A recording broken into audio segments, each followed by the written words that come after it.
ప్రముఖులు.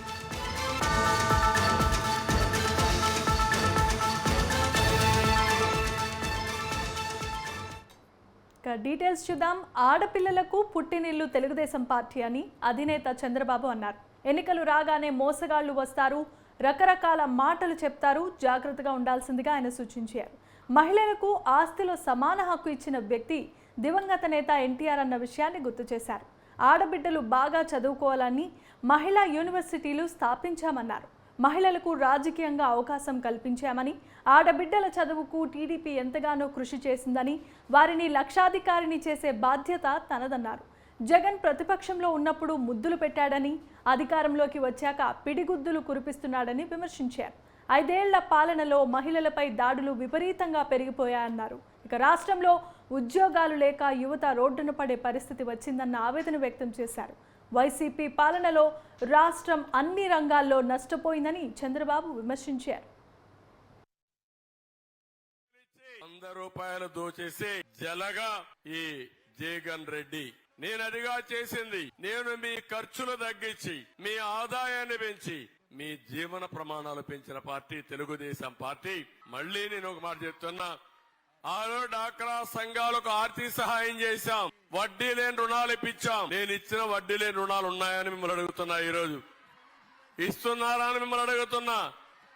అవి కూడా తీసేసే పరిస్థితికి వచ్చారు. అందుకే ఈ రోజు మీ అందరికీ హామీ ఇస్తున్నా, భవిష్యత్తులో 10 లక్షల వరకు మీరు రుణం తీసుకుంటే వడ్డీ లేని రుణాలు ఇచ్చే బాధ్యత మేము తీసుకుంటామని మీ అందరికీ హామీ ఇస్తున్నా. దానికి కూడా ఒక పర్పస్ ఉంది. ఏం చేస్తానో కూడా మీకు ఒకసారి చెప్తాను. ఇంకో పక్క మీరు చూస్తే మహిళలకి 11 రకాలైనటువంటి ఉచిత వైద్య పరీక్షలు పెట్టాం. ఆత్మ గౌరవం కింద మరుగుదొడ్డి కట్టించాం. ఒకప్పుడు నేను చూశాను, ఆడబిడ్డలు ఇంట్లో వంట చేయాలంటే పెద్ద సమస్య. గంటల తరబడి వంటింట్లో ఉండేవాళ్లు. వంటింట్లో నుంచి బయట వస్తే కళ్లలో నీళ్లు వస్తా ఉండేటివి, కడుపులోకి పొగబోయేది. నా తల్లిని చూశా. నా తల్లి మారిగా ఏ చెల్లమ్మ కష్టపడకూడదని 60 లక్షల మందికి వంట గ్యాస్ సిలిండర్ ఇచ్చిన పార్టీ తెలుగుదేశం పార్టీ. దేశంలో ఎవరు వినపడి నేను ఇచ్చాను. ఈ విషయం మీరు గుర్తుపెట్టుకోవాల్సిన అవసరం ఉంది. నవజాత శిశువులకి బేబీ కిట్లు ఇచ్చాం, తల్లి బిడ్డ ఎక్స్ప్రెస్ పెట్టాను, బాలామృతం ఇచ్చాం, కడాన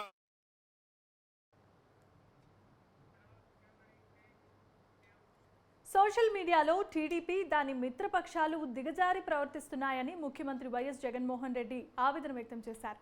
ఆనందపురంలో 2000 మందితో కూడిన వైసీపీ సోషల్ మీడియా వింగ్తో ఆయన ముఖాముఖి నిర్వహించారు.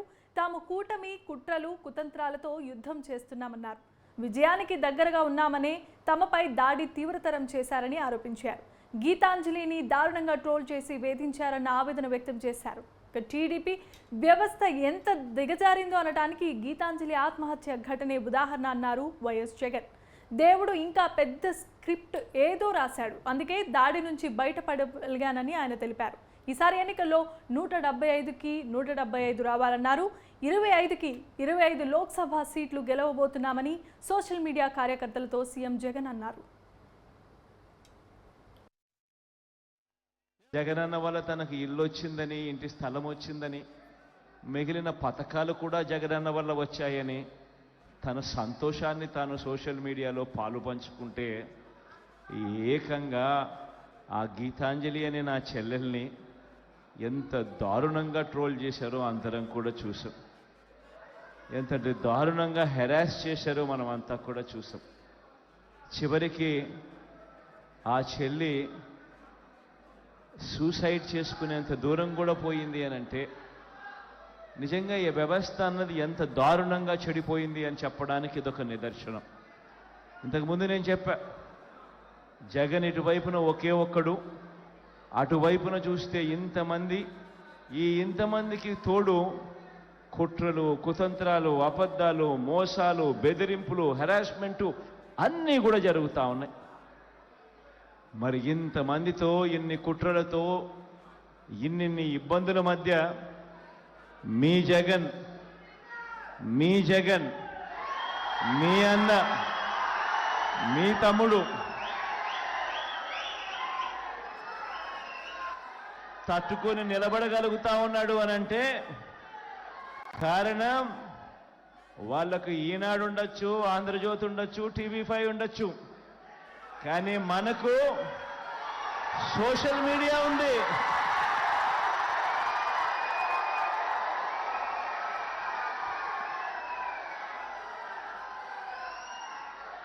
సెల్ ఫోన్ చేతిలో ఉన్న నా ప్రతి చెల్లెమ్మ, సెల్ ఫోన్ చేతిలో ఉన్న నా ప్రతి తమ్ముడు జగన్కు తోడుగా ఉన్నాడు. అందుకే జగన్ ఒంటరి కాదు. జగన్కు ఇన్ని కోట్ల గుండెలు రాష్ట్ర వ్యాప్తంగా ఉన్నాయి. జగన్ కోసం ప్రాణం ఇచ్చేదానికి కొన్ని లక్షల. ఉష్ణతాపంతో ఏపీ ఉడుకెక్కుతోంది. అధిక ఉష్ణోగ్రతలకు వడగాల్పులు తోడై ఉష్ణ తీవ్రతను మరింతగా పెంచుతున్నాయి. సోమవారం పలుచోట్ల సాధారణం కంటే 3 నుంచి 5 డిగ్రీలు అధికంగా ఉష్ణోగ్రతలు నమోదయ్యాయి. ఫలితంగా 65 మండలాల్లో తీవ్ర వడగాల్పులు, 98 మండలాల్లో వడగాల్పులు వీల్చాయి. ఈ రోజు 43 మండలాల్లో తీవ్ర వడగాల్పులు, 104 మండలాల్లో వడగాల్పులు వీస్తాయని వాతావరణ శాఖ హెచ్చరించింది. బుధవారం 20 మండలాల్లో తీవ్ర వడగాల్పులు, 100 మండలాల్లో వడగాల్పులు వీచే అవకాశాలున్నట్లుగా తెలిపింది.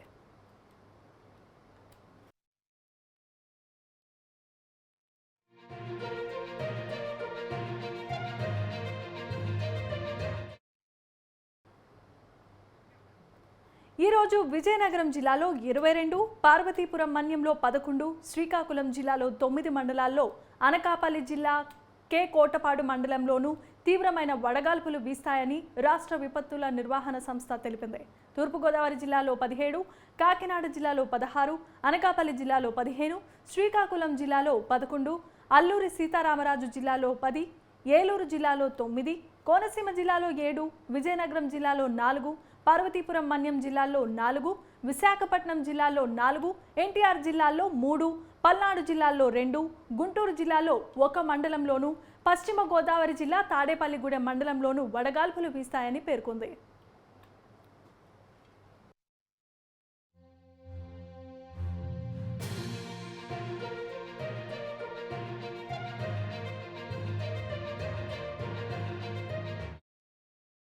సోమవారం నంద్యాల జిల్లా గొప్పాడలో 45.3 డిగ్రీలు, వైఎస్ఆర్ జిల్లా వెదూరులో 45.2, అనకాపల్లి జిల్లా రావికామతంలో 44.8, విజయనగరం జిల్లా జామిలో 44.6, ప్రకాశం జిల్లా దరిమడుగులో, కర్నూలు జిల్లా కోడమూరు, తిరుపతి జిల్లా పెద్దకన్నెలో 44.2, చిత్తూరు జిల్లా నింద్రలో 44 డిగ్రీల చొప్పున గరిష్ట ఉష్ణోగ్రతలు రికార్డయ్యాయి. కాగా నేడు రేపు ఉత్తర కోస్తాలో అక్కడక్కడ తేలికపాటి నుంచి ఓ మోస్తారు వర్షాలు కురుస్తాయని భారత వాతావరణ విభాగం ఓ నివేదికలో తెలిపింది. దక్షిణ కోస్తా, రాయలసీమల్లో ఉష్ణతాప ప్రభావం చూపుతుందని, ఉక్కపోత, అసౌకర్య వాతావరణం నెలకొంటుందని పేర్కొంది. ఉప్పు, నిమ్మరసం, పంచదార కలిపిన నీరు ఎక్కువగా తీసుకోవాల్సిందిగా వైద్యులు సూచిస్తున్నారు.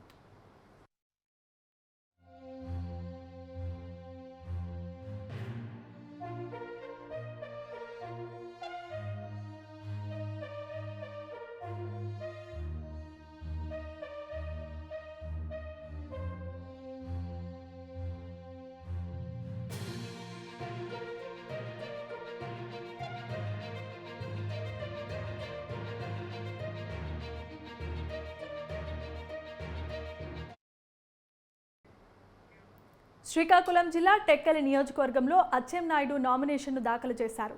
భారీ ర్యాలీగా సబ్ కలెక్టర్ కార్యాలయానికి చేరుకుని నామినేషన్ పత్రాలను అధికారులకు అందించారు. తన గెలుపు ఎప్పుడో ఖరారైపోయిందని, ప్రత్యర్థి ఇష్టానుసారంగా మాట్లాడటం మానుకోవాల్సిందిగా అచ్చెన్న అన్నారు. తన జీవితం ప్రజలకు అంకితం చేశానని, మరోసారి టెక్కలిలో గెలిచి అభివృద్ధి చేస్తామని చెప్పారు.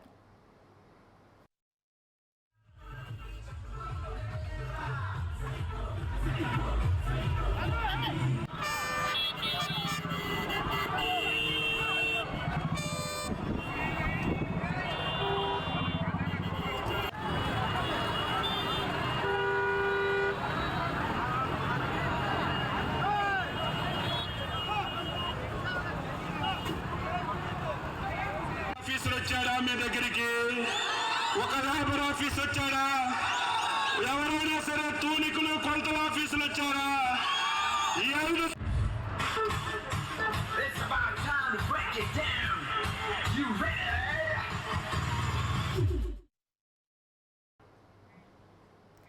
హిందూపురం పార్లమెంటు నియోజకవర్గ స్వతంత్ర అభ్యర్థిగా పరిపూర్ణానంద స్వామి నామినేషన్ దాఖలు చేశారు. సూగూర్ ఆంజనేయ స్వామి దేవాలయంలో ప్రత్యేక పూజలు నిర్వహించిన అనంతరం తహసీల్దార్ ఆఫీసులో ఆయన నామినేషన్ దాఖలు చేశారు. బీజేపీ ప్రాథమిక అధ్యయనంలో భాగంగా ఈయన పోటీ చేస్తున్నట్లుగా తెలుస్తోంది.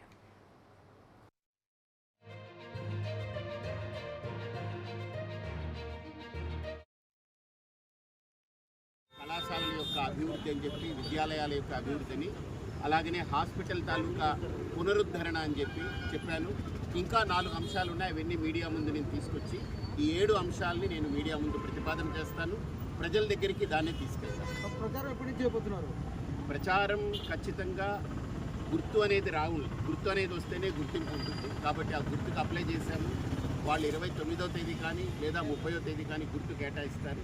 ఆ గుర్తుతో ప్రచారానికి వెళ్తాం. ఈలోపు అంతర్గతంగా నాకు కావలసినటువంటి నా మద్దతుదారులు ఎవరైతే ఉన్నారో వాళ్ళందరినీ కలుసుకోవడం, వాళ్ళందరితో మాట్లాడడం జరుగుతుంది. అందుకే భారతీయ జనతా పార్టీకి ఖచ్చితంగా నా వల్ల ఎటువంటి ఇబ్బంది కలగకూడదని నేను స్వచ్ఛందంగా రాజీనామా పత్రాన్ని కూడా నేను అందజేస్తున్నాను. కాబట్టి ఇది నేను అందజేయబోయేటువంటి రాజీనామా. బీజేపీలో ఏమైనా క్యాడర్ ఉందా స్వామి?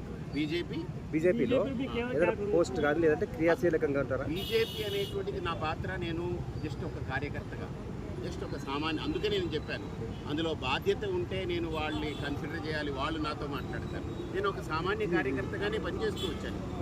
నేను ఎక్కడ ఒక బాధ్యత చూపించినటువంటి స్థానంలో లేను. కాబట్టి నేను ఒక కార్యకర్తగా ఉన్నాను. కాబట్టి దానికి నేను రాజీనామా చేసి స్వచ్ఛందంగా స్వతంత్ర అభ్యర్థి. నెల్లూరు పార్లమెంట్ వైసీపీ అభ్యర్థిగా విజయసాయిరెడ్డి నామినేషన్ దాఖలు చేశారు. నగరంలో రామ్మూర్తి నగర్ క్యాంప్ కార్యాలయం నుండి కుటుంబ సభ్యులతో కలిసి నిరాడంబరంగా నామినేషన్ కేంద్రానికి విచ్చేసిన ఆయన నెల్లూరు పార్లమెంట్ రిటర్నింగ్ అధికారికి నామినేషన్ పత్రాలను అందజేశారు. తాను పుట్టిన నెల్లూరు గడ్డపై పార్లమెంట్ అభ్యర్థిగా నామినేషన్ దాఖలు చేయటం ఎంతో సంతోషాన్ని కలిగిస్తుందని, అంతటి భాగ్యాన్ని కలిగించిన జగన్మోహన్ రెడ్డికి కృతజ్ఞతలు తెలియజేశారు. ఎంతో మందిని దీవించి లోక్సభకు పంపిన నెల్లూరు పార్లమెంటు నియోజకవర్గ ప్రజలు తనను కూడా దీవిస్తారని, నిన్న మొన్నటి వరకు పార్లమెంటు నేతగా రాజ్యసభ సభ్యునిగా వ్యవహరించిన తాను నూతన హోదాతో లోక్సభ సభ్యునిగా పార్లమెంటులో అడుగు పెడతానని ఆశాభావం వ్యక్తం చేశారు.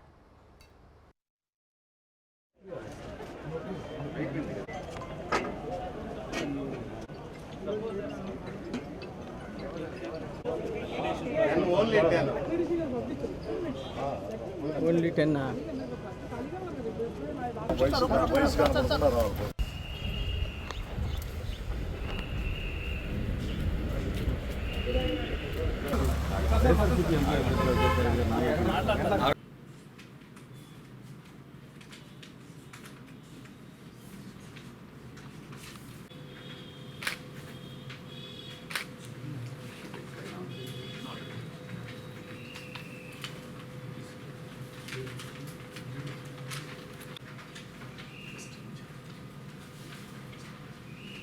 రిటర్నింగ్ ఆఫీసర్ దగ్గర నామినేషన్ పేపర్సు నెల్లూరు పార్లమెంటు లోక్సభకు వైఎస్ఆర్ కాంగ్రెస్ పార్టీ తరఫున అభ్యర్థిగా ఫైల్ చేయడం జరిగింది.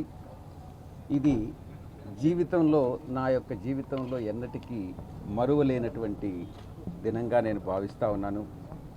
పుట్టి పెరిగినటువంటి నెల్లూరు లోక్సభ నియోజకవర్గంలో జీవితాంతం గుర్తుండిపోయే ఈ యొక్క ఈవెంట్ని గొప్ప సందర్భంగా నేను భావిస్తూ ఉన్నాను. నెల్లూరు నేల తల్లి రుణం తీర్చుకునేటటువంటి భాగ్యం నాకు కల్పించినందుకు మా పార్టీ అధ్యక్షులు శ్రీ జగన్మోహన్ రెడ్డి గారికి, శ్రీమతి భారతిరెడ్డి గారికి నేను కృతజ్ఞతలు తెలియజేసుకుంటా ఉన్నాను. 1952లో తొలి సార్వత్రిక ఎన్నికలతో ఆరంభమైనటువంటి నెల్లూరు పార్లమెంటు గడిచిన 72 సంవత్సరాల్లో ఎంతోమంది మహనీయులు, 10 మంది మహనీయులు చిలకలూరిపేట నియోజకవర్గ వైసీపీ అభ్యర్థిగా కావటి శివనాగ మనోహర్ నాయుడు నామినేషన్ దాఖలు చేశారు.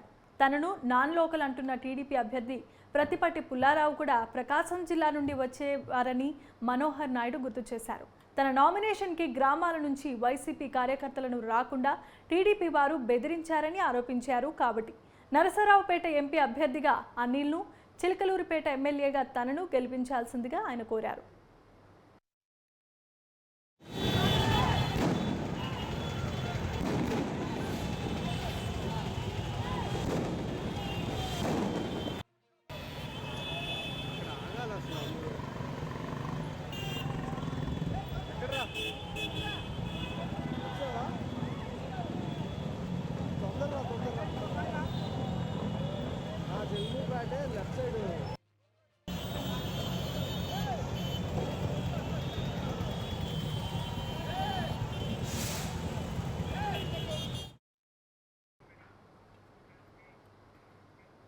మాజీ మంత్రి అమర్నాథ్ రెడ్డిపై చిన్నారులు అభిమానాన్ని చాటుకున్నారు. చిత్తూరు జిల్లా గంగవరం మండలానికి చెందిన ఇద్దరు చిన్నారులు దాచుకున్న డబ్బును నామినేషన్ కోసం అమర్నాథ్కి అందించారు.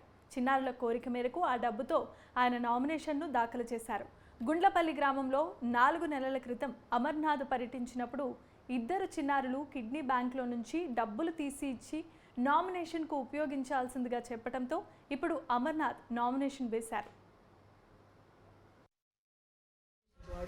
ఇంటికి పోయినప్పుడు అట్లా దేవుని దగ్గర పెట్టేసి తెచ్చి అదే చిన్న పిల్లలు కూర్చో పద్మాసనం కూర్చోన్నా 10 రూపాయలు కానీ లేరా చిన్న పిల్లలు కదా.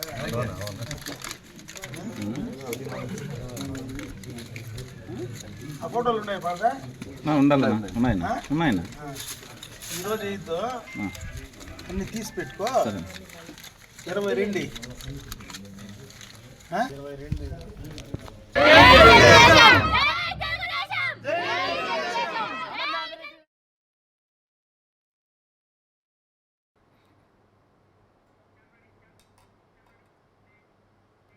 పల్నాడు జిల్లా పెద్దకూరపాడులో వైసీపీ నుంచి నంబూరు శంకర్రావు నామినేషన్ వేశారు. ప్రత్యేక పూజలు నిర్వహించి భారీ ర్యాలీగా రిటర్నింగ్ అధికారి కార్యాలయానికి చేరుకున్నారు. గతంలో ప్రజలు నమ్మి ఓటేశారని, అభివృద్ధి చేశాను కాబట్టే ఇప్పుడు మళ్లీ ధైర్యంగా వచ్చి ఓట్లు అడుగుతున్నానని శంకర్రావు అన్నారు. అర్హులైన ప్రతి ఒక్కరికి సంక్షేమ పథకాలు అందించిన ఘనత తమ ప్రభుత్వానిదే అని, ప్రజలు మరోసారి అండగా నిలవాల్సిందిగా శంకర్రావు అభ్యర్థించారు. ప్రజాభిమానం చూస్తూ ఉంటే టీడీపీకి డిపాజిట్లు కూడా దక్కేలా లేవని ఆయన విమర్శించారు.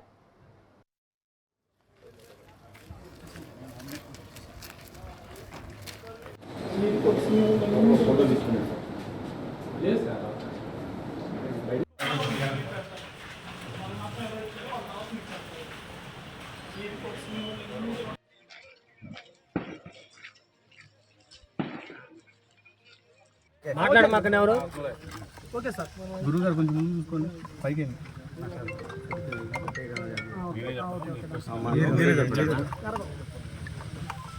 ఈరోజు ముందుకు వస్తుంది నామినేషన్ వేయటం జరిగింది.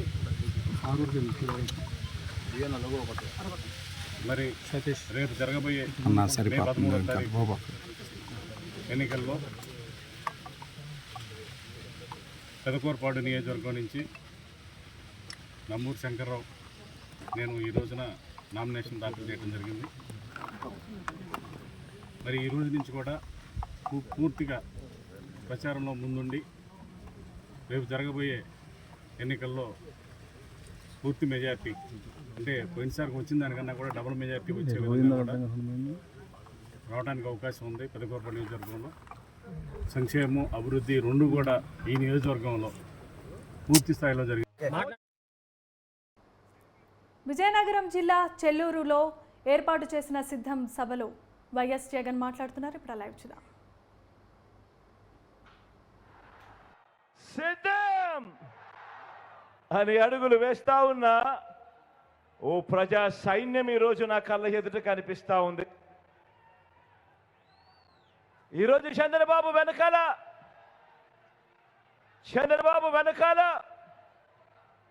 ఈరోజు ఒక కాంగ్రెస్ ఉంది, ఈరోజు ఒక బీజేపీ ఉంది, ప్రత్యక్షంగా ఒకరు పరోక్షంగా ఒకరు మద్దతిస్తా ఉన్నారు.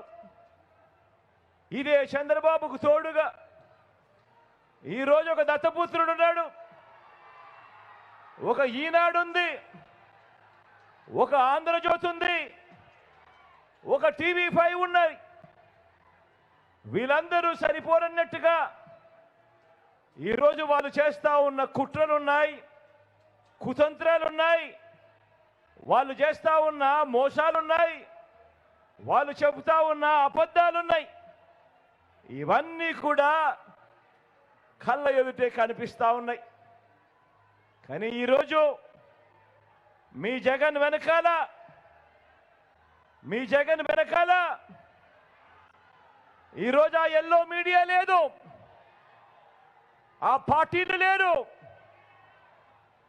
ఈ ఒక్క జగన్ మీదకు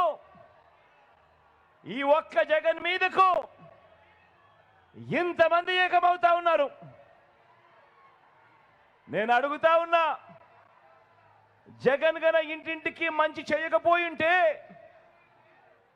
జగన్ను ప్రతి ఇంట్లోనూ వాళ్ళందరూ తమ బిడ్డగా, తమ అన్నగా, తమ తమ్ముడిగా భావించకపోతే మరి ఇంతమంది తోడేళ్లు ఏకం కావాల్సిన అవసరం ఏముంది అని అడుగుతా ఉన్నాను ఈ సందర్భంగా.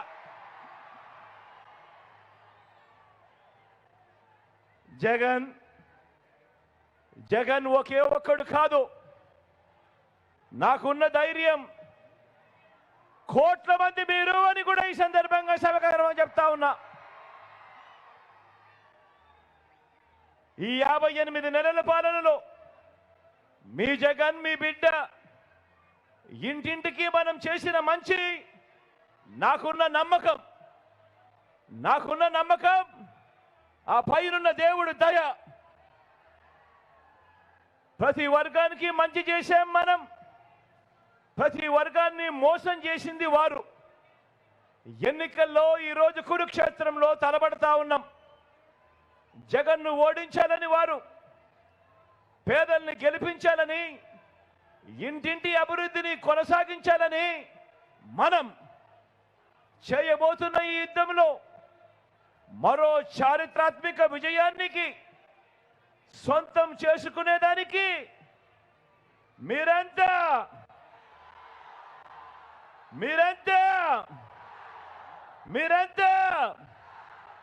సిద్ధమేనా?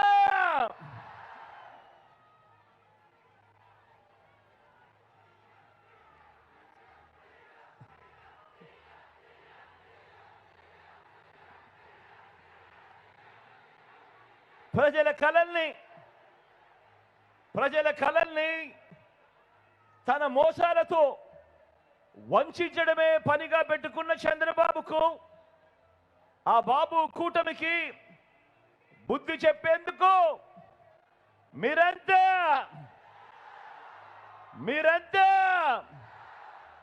సిద్ధమేనా?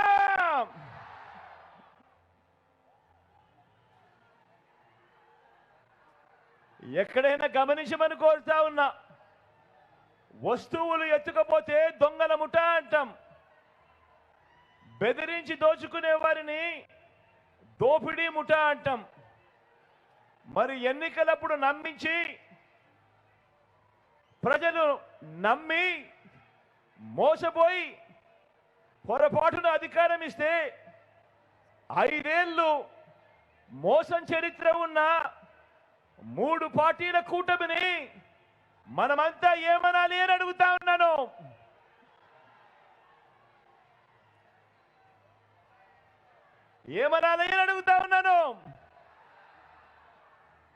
దొంగతనం చేస్తే దొంగ అంటాం,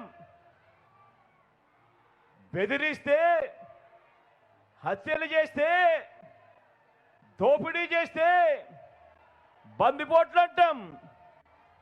మరి ఎన్నికలప్పుడు తీయటి మాటలు చెప్పి, ఎన్నికల మేనిఫెస్టో అని చెప్పి, ఆ తర్వాత ఎన్నికలు అయిపోయిన తర్వాత ప్రజలను మోసం చేస్తే అలాంటి మోసగాళ్లను ఏమంటాం? 4 420 420 బాగా చెప్పారు. అలాంటి వాళ్ళను 420 అనే అంటారు.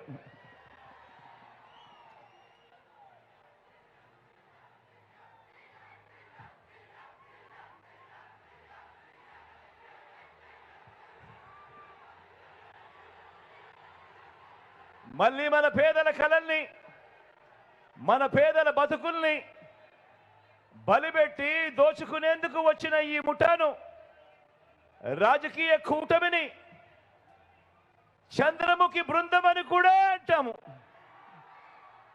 420 అని కూడా అంటాము, చంద్రముఖి బృందం అని కూడా అంటాము.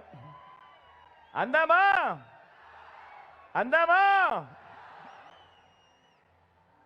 ఆలోచన చేయమని మిమ్మల్ని అందరినీ కూడా కోరుతా ఉన్నా.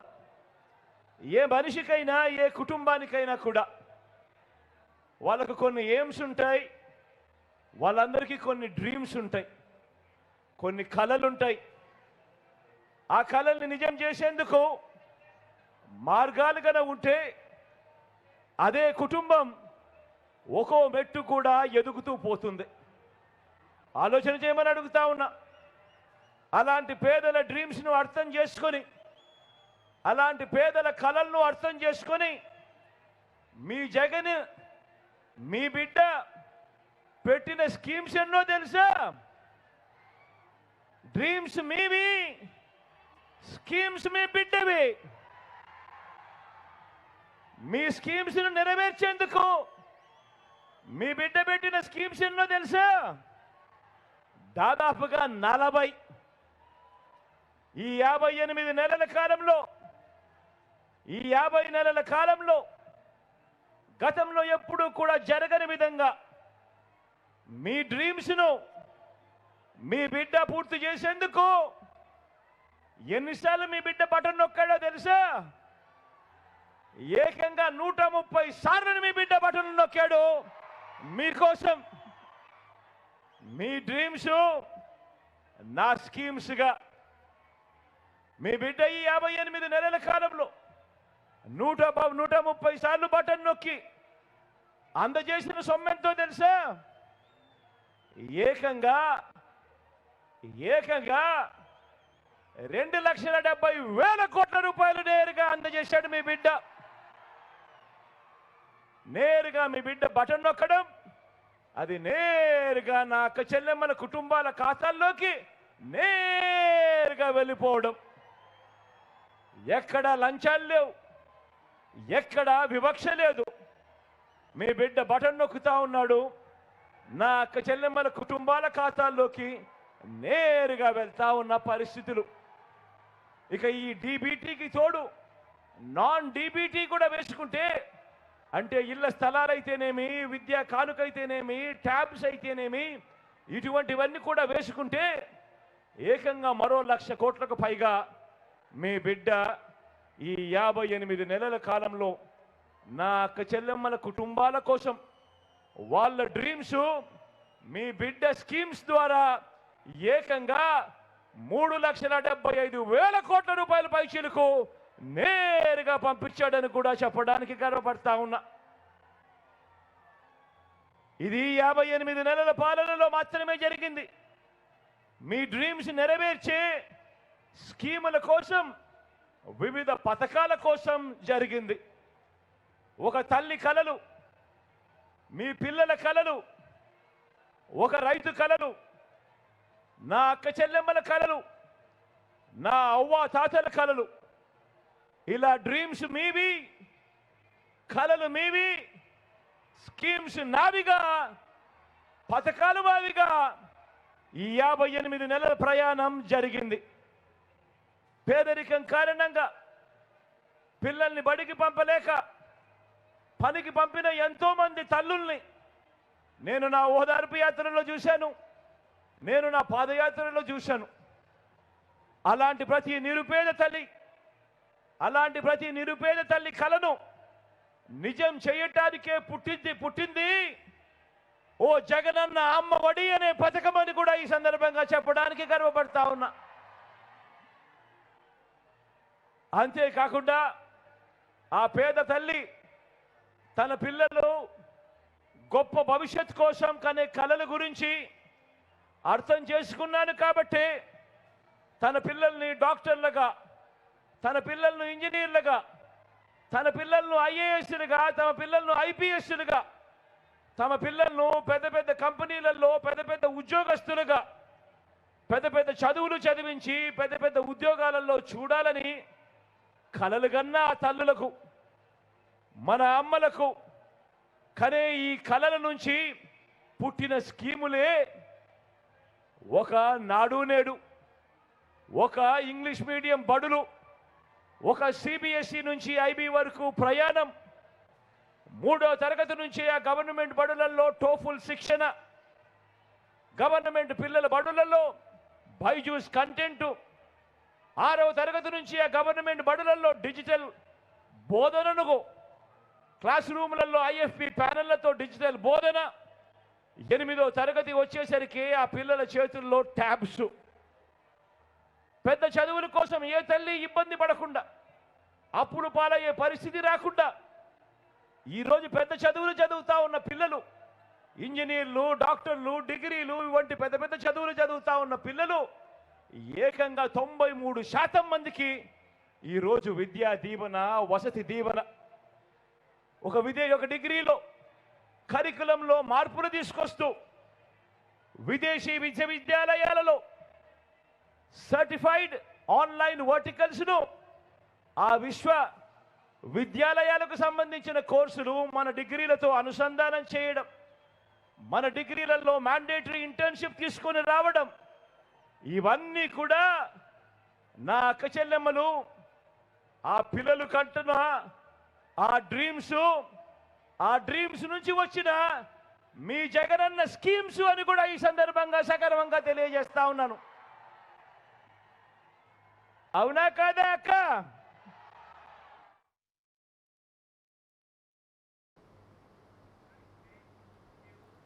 శ్రీకాకుళం జిల్లా పాతపట్నంలో వైసీపీ అభ్యర్థి రెడ్డి శాంతి నామినేషన్ దాఖలు చేశారు. ఈ నామినేషన్ కార్యక్రమానికి 5 మండలాల నుంచి పార్టీ శ్రేణులు భారీగా తరలివచ్చారు.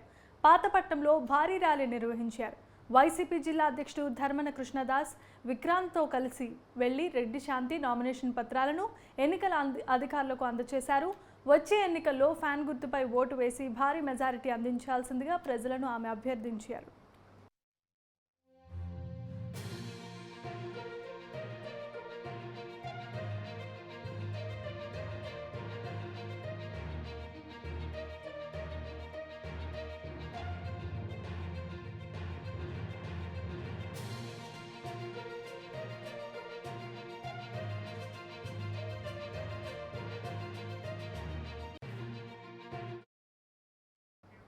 పల్నాడు జిల్లా గురజాలలో కూటమి అభ్యర్థి ఎరపతినేని శ్రీనివాసరావు భారీ ర్యాలీగా వెళ్లి నామినేషన్ వేశారు. దాదాపు 50,000 మంది కార్యకర్తలతో ర్యాలీ నిర్వహించారు. ఈ కార్యక్రమంలో పెద్ద సంఖ్యలో బీజేపీ, జనసేన, టీడీపీ నేతలు పాల్గొన్నారు. 2019లో వైసీపీ అమలు కాని హామీలను ఇచ్చి అధికారంలోకి వచ్చిందని, రాజారెడ్డి రాజ్యాంగాన్ని అమలు చేస్తూ ప్రజలను హింసించారని ఎరపతినేని అన్నారు. కాసు మహేష్ రెడ్డి 500 కోట్ల రూపాయలతో కడుతున్న షాపింగ్ మాల్ సొమ్ము గురజల ప్రజలదే అంటూ ఆయన విమర్శించారు.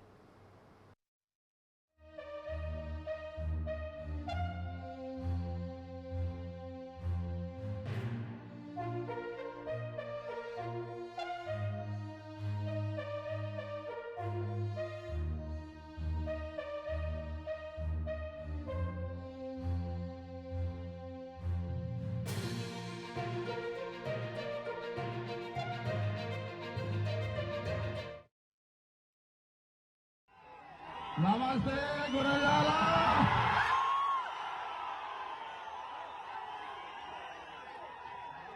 అని చెప్పి కూడా మీ అందరూ కూడా తెలియజేస్తా ఉన్నాను. అందుకే ఈ 20 రోజులు మీరందరూ కూడా 3 పార్టీల కూటమి గట్టిగా పనిచేయండి. వాళ్ళ దురాగతాలు చెప్పండి. మనం చేసిన అభివృద్ధి కార్యక్రమాలు, చేయబోయే అభివృద్ధి కార్యక్రమాలు చెప్పండి. మీరు 20 రోజులు పనిచేయండి.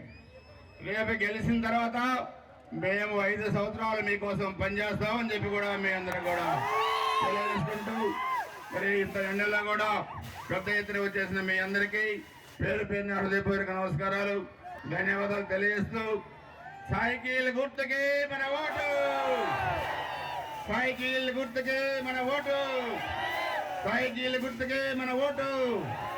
చంద్రబాబు గారి నాయకత్వం, పవన్ కళ్యాణ్ గారి విశాఖ స్థానానికి వైసీపీ అభ్యర్థిగా బొత్స ఝాన్సీ నామినేషన్ దాఖలు చేశారు. ఎన్నికల రిటర్నింగ్ అధికారికి నామినేషన్ పత్రాలను ఆమె అందజేశారు. ఈ కార్యక్రమంలో మంత్రి బొత్స, వైవి సుబ్బారెడ్డి, గుడివాడ అమర్నాథ్, ఎంవివి సత్యనారాయణ తదితరులు పాల్గొన్నారు. తర్వాత ఝాన్సీ కుటుంబ సభ్యులు క్యాంప్ కార్యాలయంలో ఉన్న సీఎం జగన్ను కలిశారు. జగన్ విశాఖపై ఉన్న ప్రేమతో పరిపాలనా రాజధానిగా నిర్ణయించారని, విశాఖ అభివృద్ధి చెందాలంటే మళ్లీ వైసీపీని గెలిపించాలని ఝాన్సీ కోరారు. మా ముఖ్యమంత్రి గారి ఆశీస్సులతో ఈరోజు వైఎస్ఆర్సీపీ పార్టీ నుంచి విశాఖపట్నం పార్లమెంట్ అభ్యర్థినిగా విశాఖ ఆడపడిచకు అవకాశం ఇచ్చారు. ఈరోజు నామినేషను పెద్దలందరి మరి వారి సహాయ సహకారాలు ఆశీస్సులతో ఈరోజు ఇక్కడ వచ్చి నామినేషను గౌరవ పెద్దలు, రాజ్యసభ సభ్యులు, మా రీజనల్ కోఆర్డినేటర్ గారు, వారి వైవి సుబ్బారెడ్డి గారి ఆధ్వర్యంలో, అలాగే మా శాసనసభ్యులుగా పోటీ చేస్తున్న వారు ప్రస్తుత శాసనసభ్యులు అయిన అవంతి శ్రీనివాసు గారు కానీ, అట్లాగే గౌరవులు పొత్తి సత్యనారాయణ గారు కానీ, అలాగే ఇక్కడ వాసుపల్లి గణేష్ గారు కానీ, అలాగే నాగిరెడ్డి గారి పెద్దలు నాగిరెడ్డి గారు కానీ ఇక్కడ కానీ ఇచ్చేశారు. వారు కూడా వచ్చారు. మా మేయర్ గారు ప్రథమ పౌరాలు విశాఖపట్నం మరి వారు వెంకట కుమారి గారు, వీరందరి ఆధ్వర్యంలో ఈరోజు నామినేషన్ ఇవ్వటం జరిగింది. ఏదైతే ఈవేళ ప్రజలకు ఒకటే జగనన్న చెప్పినది, ఏదైతే ఒక మంచి జరిగిందని మీ కుటుంబాలు అనుకుంటే నాకు ఓటు ఇవ్వండి అని. ఈరోజు నిన్న జరిగిన బస్సు యాత్రలో విశేష అపూర్వ ప్రజాదరణ ఎక్కడ చూసినా సరే. ఈరోజు పల్నాడు జిల్లా వినుకొండ నియోజకవర్గంలో వైసీపీ అభ్యర్థి బొల్ల బ్రహ్మనాయుడు నామినేషన్ వేశారు. వేలాది మందితో భారీ ర్యాలీ నిర్వహించారు. ఎన్నికల రిటర్నింగ్ అధికారి సుబ్బారావుకు నామినేషన్ పత్రాలను సమర్పించారు. తనను ఓడించేందుకు కుట్రలు పన్నుతున్నారని, దేవుడే ఆ కుట్రలన్నింటినీ భగ్నం చేస్తారని బ్రహ్మనాయుడు అన్నారు. ప్రజల ఆశీస్సులతో రెండవసారి ఎమ్మెల్యేగా గెలుస్తానన్న ధీమాను వ్యక్తం చేశారు.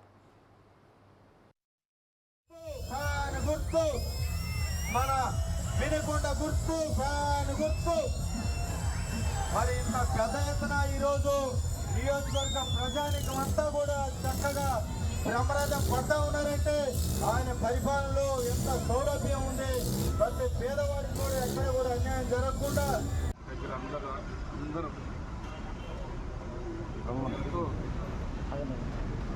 మన వినుకొండ బాగుండాలి, వినుకొండ అభివృద్ధి జరగాలి, వినుకొండ అభివృద్ధి జరుగుతుంటే చూసి ఆనందించాలి అని గతంలో అనుకునేవారు.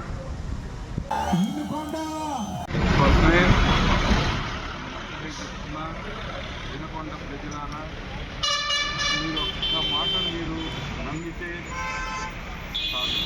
ఎందుకంటే వినుకొండ చెరువు ఇంకా 2 నెలలకు నీళ్ళు వస్తాయి అనుకున్న చెరువుని 15 రోజుల్లో నీళ్లు కనపడకుండా పోయింది. అంటే దానికి ఒక యంత్రాంగం పనిచేసింది, దానికి ఒక కుటిల రాజకీయాలు చేసినటువంటి పరిస్థితి. ఆ వాళ్ళు ఓరైట్ ట్యాంక్కి వాళ్ళు వదిలిపెట్టి నీళ్లు వేస్ట్గా పోయేదానికి డ్రైన్ చేయటం అనేది దుర్మార్గమైన ఆలోచన చేశారు ఇవాళ ఇప్పుడున్న ప్రతిపక్షం. ఎందుకంటే చెరువులో నీళ్ళు అయిపోతే బ్రహ్మనాయుడికి ఓట్లేరు. నీళ్ళు ఇచ్చాడు కదా, ఆ నీళ్లు లేకుండా చేయాలని ప్రయత్నం చేశారు. వాస్తవంగా వాళ్ళ ప్రయత్నం చాలా వరకు సఫలీకృతం అవుతున్న తరుణంలో మరలా దాన్ని నేను గౌరవ ముఖ్యమంత్రి గారికి మా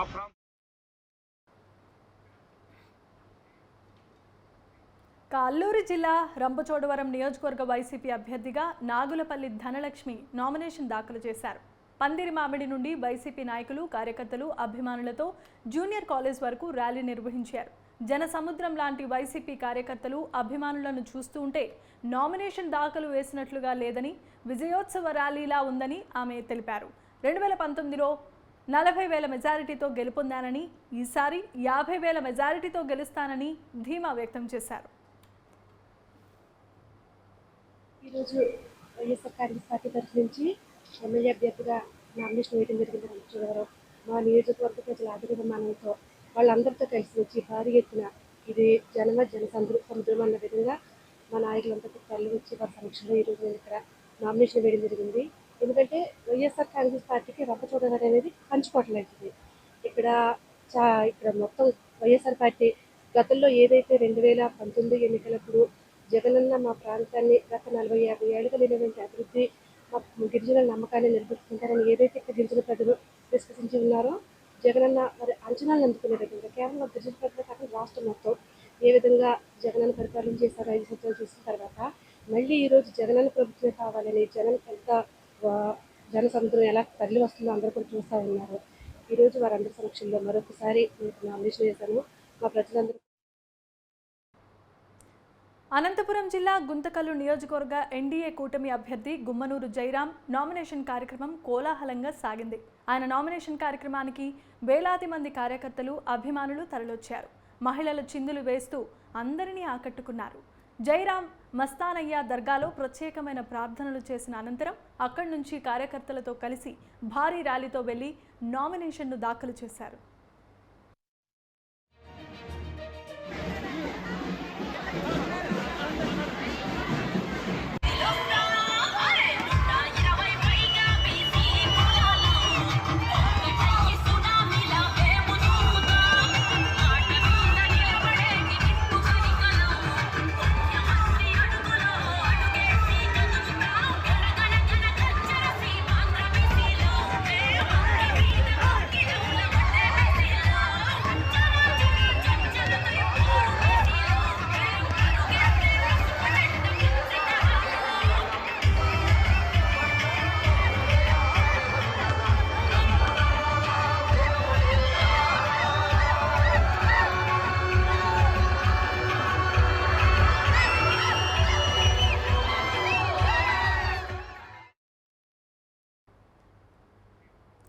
ఏపీ రాజకీయ పార్టీలు మరోసారి చిరు మంత్రాన్ని జపిస్తున్నాయి.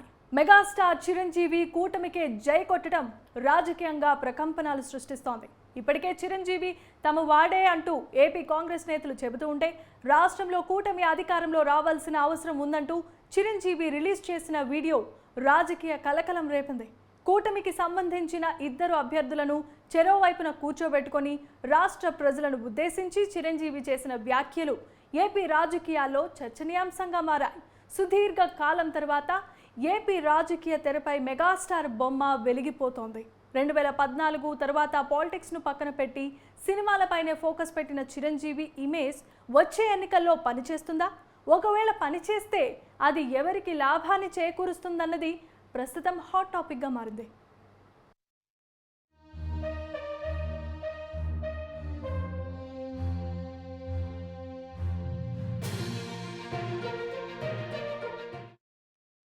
ప్రధానమైన కారణం తమ్ముడు పవన్ కళ్యాణ్, అలాగే చంద్రబాబు నాయుడు గారు తెలుగుదేశం నుంచి బీజేపీ నాయకత్వం, వీళ్ళందరూ ఒక కూటమిగా ఏర్పడ్డారు. అది చాలా సంతోషం, మంచి పరిణామం.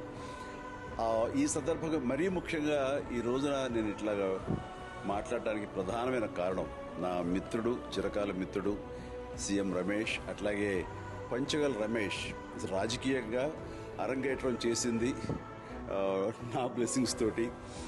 అది తను అలాంటి పంచగల్ రమేష్ అండ్ సీఎం రమేష్ గారు వీళ్ళు నాకు కావలసిన వాళ్ళిద్దరూ కూడాను అనకాపల్లి కాన్స్టిట్యున్సీలో ఎంపీ క్యాండిడేట్గా, అలాగే పెందుర్తి ఎమ్మెల్యే క్యాండిడేట్గా వీరు నిలబడటం అన్నది నాకు చాలా సంతోషంగా ఉంది. ఎందుకంటే ఇద్దరు చాలా మంచి వాళ్ళే కాకుండా సమర్థవంతులు. ఇలాంటి వాళ్ళు అలాంటి కాన్స్టిట్యున్సీకి, దాని అభివృద్ధికి ఎంతగానో దోహదపడతారు అనే నమ్మకం నాకు చాలా ప్రగాఢంగా ఉంది. ముఖ్యంగా సీఎం రమేష్ గారికి కేంద్రంతో ఉన్నటువంటి సంబంధాలు, అనుబంధం ఇది మరీ మరీ ప్రత్యేకం. నాకు అది ఎప్పటి నుంచో తెలుసు. వారి గురించి నేను వింటూనే ఉన్నాను, చూస్తూనే ఉన్నాను. అండ్ ముఖ్యంగా ఆ కాన్స్టిట్యున్సీ అనకాపల్లి కాన్స్టిట్యున్సీ అభివృద్ధికి ఈయన పరిచయాలు, కేంద్రంతో ఈయనకున్న సత్సంబంధాలు ఎంతో ఉపయోగపడతాయి. తద్వారా రమేష్ అలాగే మిగతా ఎమ్మెల్యేలు అందరూ కూడా ఎవరైతే అభివృద్ధి చేయాలి ఆయా ఎమ్మెల్యే నియోజకవర్గాలు అనుకున్నారో అవన్నీ కూడా సజావుగా సాగిపోతాయంటానికి దాని వెనకాల సీఎం గారి కృషి డెఫినెట్గా ఉంటుందంటే ఎలాంటి సందేహం లేదు. అండ్ వీరి నాయకత్వంలో మిగతా వాళ్ళ ఎమ్మెల్యేలు అందరూ కూడాను కలిసికట్టుగా అనకాపల్లి అభివృద్ధికి ఎంతగానో దోహదపడతారు అండ్ రిజల్ట్ చూపిస్తారన్న ప్రగాఢ విశ్వాసం ఉంది. కాబట్టి వీళ్ళిద్దరి గురించి ఈరోజు ప్రస్తావిస్తున్నాను. మీ అందరి ఆశీస్సులు వీళ్ళకి ఉంటాయని ప్రగాఢంగా నమ్ముతూ సెలవు తీసుకున్నాను. ప్లీజ్ వారిని గెలిపించండి. అనకాపల్లి నియోజకవర్గం యొక్క అభివృద్ధిని మనందరం చూస్తాం. అంతేకాదు నాది చాలా పెద్ద కోరిక, ఆంధ్రప్రదేశ్ అభివృద్ధి పథంలో ముందుకు వెళ్ళాలి. దానికి కానీ మీరందరూ నడుము బిగించండి. మీరందరూ కూడాను ఇలాంటి వారికి ఓటు వేసి మీరు గెలిపించి అన్ని రకాలుగాను మీ యొక్క ఆశీస్సులు వీళ్ళకు ఉన్నాయి అన్న భావాన్ని మా అందరికీ ఆ నమ్మకాన్ని మాకు కలిగించండి. జై హింద్. ఒక్క మాటలో చెప్పాలంటే మెగాస్టార్ చిరంజీవి రాజకీయంగా ఓపెన్ అయిపోయారు. తన అభిమానులకు ఆయన ప్రత్యక్షంగానే పిలుపునిచ్చారు. ఎన్డీఏ కూటమి అభ్యర్థుల విజయానికి కృషి చేయాలని చిరు కోరారు. చిరు పిలుపుతో ఒక్కసారిగా ఏపీ రాజకీయాలు మరింత వేడెక్కాయి. వాస్తవానికి ఏపీ రాజకీయాలు అంటేనే ఎప్పుడు హాట్గా ఉంటాయి. అలాంటిది చిరంజీవి ఇచ్చిన పిలుపుతో ఆయన ఫ్యాన్స్కు కూడా క్లారిటీ వచ్చేసింది. నేరుగా తన సోదరుడు పవన్ కళ్యాణ్ కూటమిని గెలిపించాలంటూ ఆయన తన అభిమానులకు విజ్ఞప్తి చేసినట్లు అనుకోవాల్సి ఉంటుంది. చిరు పిలుపును జీర్ణించుకోలేని జగన్ మీడియా ఆయనను దగా స్టార్ అంటూ అక్కసు వెళ్ళగక్కింది. మరోవైపు వైసీపీ సోషల్ మీడియా విభాగం చిరంజీవిపై ట్రోల్స్ మొదలు పెట్టేసింది. ఇలాంటి చర్యల వల్ల అధికార పార్టీకే నష్టం కలుగుతుందని అంటున్నారు రాజకీయ విశ్లేషకులు.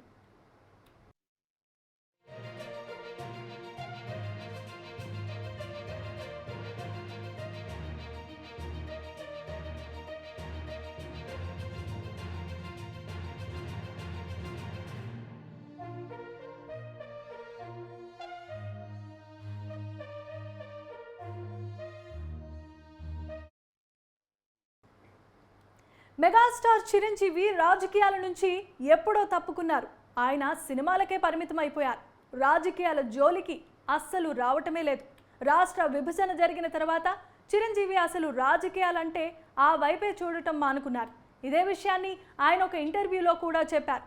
సినిమాలకే పరిమితమైన ఆయన తాను చివరిలో కాంగ్రెస్ పార్టీలో ఉన్నప్పటికీ ఆ పార్టీకి కూడా దూరంగా ఉంటూ వస్తున్నారు. అందుకే ఆయనకు కేంద్ర ప్రభుత్వం పద్మవిభూషణ్ను ఇచ్చి సత్కరించింది. అలా రాజకీయ మచ్చ లేకుండా నెట్టుకొస్తోన్న చిరంజీవి మాత్రం ఈ ఎన్నికల్లో ఎందుకో ఒక్కసారి ఓపెన్ కావటం ఇప్పుడు హాట్ టాపిక్గా మారింది.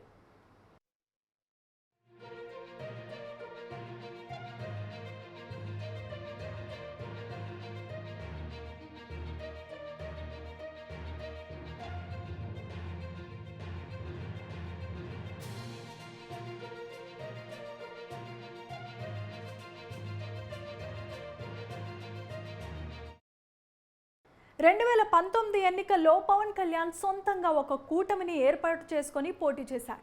అప్పుడు కూడా చిరంజీవి ఎలాంటి ప్రకటనలు చేయలేదు, రాజకీయాలకు దూరంగా ఉన్నారు. కానీ 2024 ఎన్నికలకు వచ్చేసరికి పవన్ కళ్యాణ్ టీడీపీ బీజేపీతో కలిసి బరిలోనికి దిగారు. ఈ ఎన్నిక పవన్ పొలిటికల్ కెరీర్కు చాలా కీలకమైన అంశం. అందుకే మెగాస్టార్ ఇటీవలే పవన్ కళ్యాణ్ను ఆహ్వానించి పార్టీ కోసం 5 కోట్ల రూపాయలను విరాళంగా ఇచ్చారు. విరాళం ఇవ్వటం వరకు ఓకే, కానీ తాజాగా అనకాపల్లి ఎంపీ అభ్యర్థి సీఎం రమేష్, పెందుర్తి జనసేన అభ్యర్థి పంచకర్ల రమేష్కు మద్దతు ఇవ్వాలని ఆయన చేసిన ప్రకటన రాజకీయ రంగును పులుముకుంది.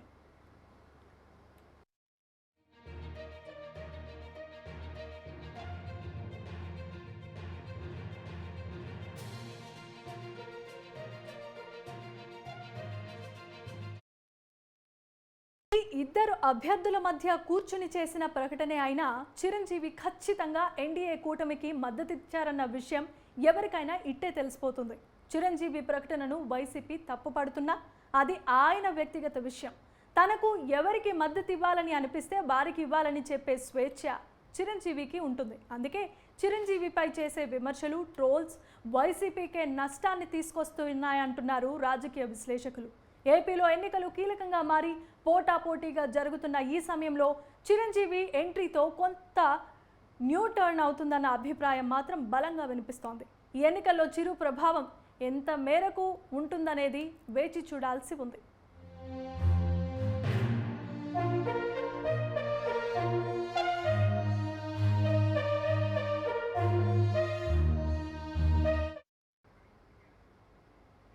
రైట్, ఇక ఇవి ఇప్పటి వరకు ఉన్న వార్తలు. మరిన్ని వార్తల కోసం చూస్తూనే ఉండండి న్యూస్ 360. నిజం ఆలోచన మారుస్తుంది.